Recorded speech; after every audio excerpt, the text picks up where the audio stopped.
અને શિશુપાળ બન્યા અને શ્રી કૃષ્ણ ભગવાને મથુરામાં મામા કંસને ઉપરથી નીચે પછાડ્યો અને કનૈયો એની છાતી ઉપર ચડી ગયો, એક મુષ્ટિકાનો પ્રહાર કર્યો અને મામા કંસનો પ્રાણ પંખેરું વરી લીધું. શિશુપાળે ભગવાનને કેટલી બધી ગાળો આપી હતી. ભગવાન કે તારે જેટલી ગાળ દેવી એટલી દે, 100 ગાળ હું તારી ખાઈ લઈશ અને 100 ગાળ ઉપર જો એક ગાળ જશે એટલે આ સુદર્શન ચક્રથી હું તારું માથું ઉડાવી દઈશ. અને શિશુપાળ એક હાહે ગાળો દેવા મળ્યો અને 100 ગાળ દીધી ત્યાં સુધી ભગવાનને રૂવાડું ઊભું ન થયું. પણ 100 ઉપર 101મી ગાળ જ્યાં દેવા ગયો ત્યાં મારા વાલાએ સુદર્શન ચક્ર છોડ્યું અને શિશુપાળનું ભગવાને માથું કાપી નાખ્યું. એ કંસ ને શિશુપાળ આગલા જન્મમાં ભગવાનના દ્વારપાળ હતા, જય ને વિજય.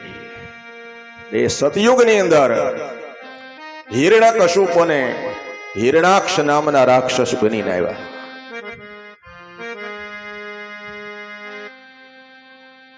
તો હિરણાક્ષને ભગવાને વરાહ રૂપ લઈ પૃથ્વી માટે ભગવાનની સામે દોડ્યો ત્યારે વરાહ રૂપ લઈને ભગવાને હિરણાક્ષ નામના દૈત્યને માર્યો અને આ હિરણ્યકશુપુ પ્રહલાદને બહુ દુઃખ આપ્યું એટલે ભગવાને ધગધગતા થાંભલામાંથી પ્રગટ થઈ અને ભગવાને હિરણ્યકશુપુને ભગવાને માર્યો.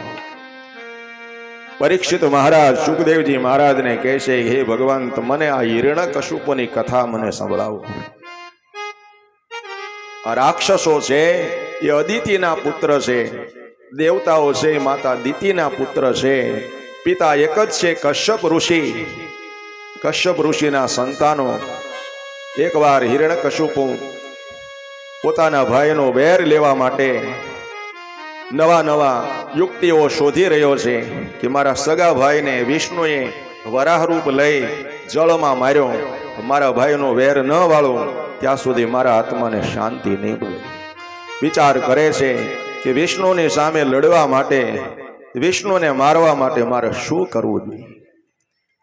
એકવાર એના ગુરુ, રાક્ષસોના ગુરુ શુક્રાચાર્ય મહારાજની પાસે જઈ અને હિરણ્યકશુપુ કહે છે કે ગુરુદેવ, વિષ્ણુએ મારા ભાઈને વરાહ રૂપ લઈને મારા ભાઈને ગદાથી માર્યો, મારા ભાઈનું વેર નહીં વાળું ત્યાં સુધી મારા આત્માને શાંતિ નહીં મળે, તો મારે વિષ્ણુની સામે વિરોધ કરવો, વિષ્ણુની સામે લડાઈ કરવી, તો મારે શું કરવું, મને ઉપાય બતાવો.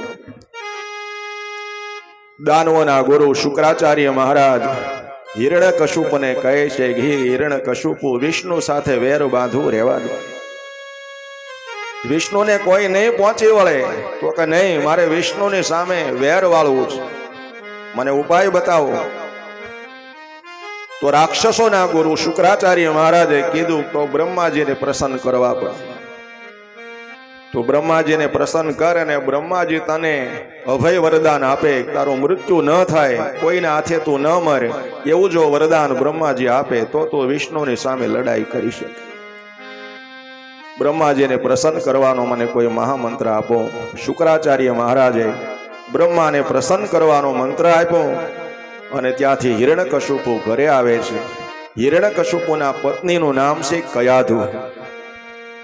કયાધુને હિરણ્યકશુપુ કહે છે, દેવી હવે હું તપ કરવા માટે જાઉં છું, તમે ઘરનું ધ્યાન રાખજો, તમારા શરીરનું ધ્યાન રાખજો, તપસ્યા મારી પૂરી થશે એટલે હું પાછો આવતો રહીશ.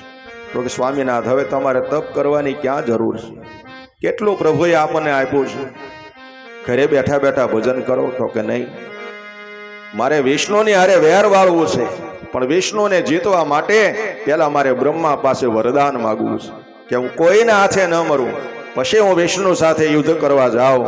એટલે દેવી મને હસતા માટે રજા આપો. તો કે સ્વામીનાથ, તપ કરવા જાઓ, ભલે જાઓ, વાંધો નહીં, પણ તમે આવશો ક્યારે? તો કે દેવી અંદાજે 35,000 વર્ષ તો વયા જશે. વિચાર કરો, રાક્ષસો કેટલા હજારો વર્ષ તપ કરતા, એને આયુષ કેટલી હશે? આંકડો આપણા ગળે ઉતરે ખરા? એમ કે હશે કાંઈ 35,000 વર્ષ જીવતા હશે, પણ ત્રેતા યુગમાં મનુષ્યની આવડતા 1,00,000 વર્ષની હતી. વિશ્વામિત્ર મહારાજ ગાધી રાજાના પુત્ર હતા,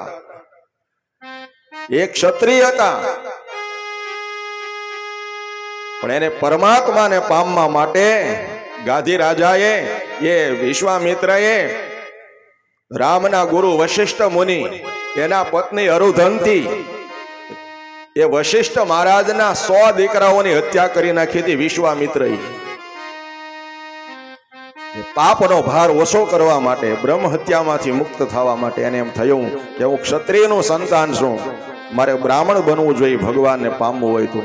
એને બ્રાહ્મણ તત્વ પદવી મેળવવા માટે વિશ્વામિત્રને 60,000 વર્ષ તપ કરવું પડ્યું. ત્યારે એને બ્રહ્મની પદવી મળી. હવે 60,000 વર્ષ સુધી જેને તપસ્યા કરી હોય, વિચાર કરો એની આવડતા કેટલી લાંબી હશે. વાલિયા લૂંટારાએ શરીર ઉપર માટીનો રાફડો થઈ ગયો ત્યાં સુધી તપ કર્યો. ત્રેતા યુગમાં મનુષ્યની આવડતા 1,00,000 વર્ષની હતી. પછી દ્વાપર યુગ આવ્યો હતો, ભગવાને 1,00,000માંથી 1 મેળવ્યું.